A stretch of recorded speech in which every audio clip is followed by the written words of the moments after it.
પ્રધાનમંત્રી નરેન્દ્ર મોદી આજે ગાંધીનગરમાં શહેરી વિકાસ વર્ષ 2025નો કરાવશે શુભારંભ। શહેરી વિકાસ ગાથાના 20 વર્ષ પૂર્ણ થવા પર યોજાઈ રહ્યો છે ભવ્ય સમારંભ।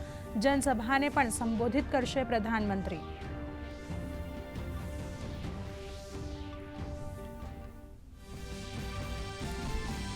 અમદાવાદમાં પ્રધાનમંત્રી નરેન્દ્ર મોદીનો યોજાયો ભવ્ય રોડ શો। નાગરિકોએ પુષ્પ વર્ષાવી કર્યું સ્વાગત। મોટી સંખ્યામાં ઉમટેલી જનમેદનીએ તિરંગા ફરકાવી ઓપરેશન સિંદૂરની સફળતા માટે દર્શાવી ગૌરવની લાગણી।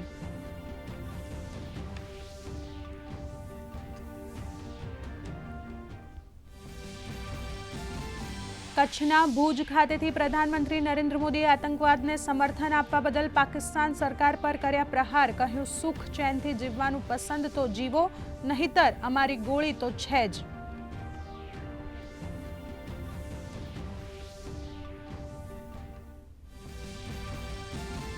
પ્રધાનમંત્રી નરેન્દ્ર મોદીએ કચ્છ અને દાહોદમાં વિકાસ કાર્યોનું કર્યું લોકાર્પણ અને ખાતમુહૂર્ત। દાહોદમાં દેશના પ્રથમ લોકોમોટિવ એન્જિનને રાષ્ટ્રને કર્યું સમર્પિત।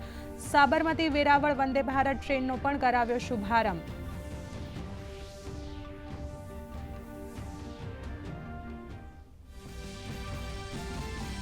ઓપરેશન સિંદૂર અંતર્ગત ભારતનો ડિપ્લોમેટિક પ્રહાર યથાવત। વિદેશોમાં આતંકવાદની સામે આક્રોશ અને એકજૂટતાનું પ્રદર્શન કરી રહ્યું છે ભારતનું સર્વદળીય પ્રતિનિધિ મંડળ।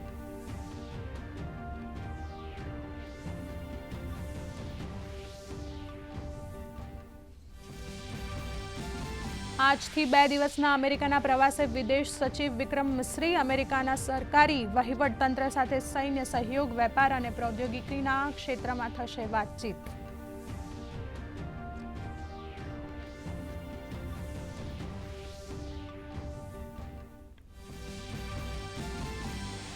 મુંબઈમાં ચોમાસાના વરસાદે તોડ્યા પાછળના અનેક વર્ષના અનેક રેકોર્ડ। આજે પણ મહારાષ્ટ્ર સહિત દક્ષિણના અનેક ભાગોમાં ભારે વરસાદનું રેડ એલર્ટ। ગુજરાતમાં છેલ્લા 24 કલાકમાં 49 તાલુકામાં વરસ્યો વરસાદ।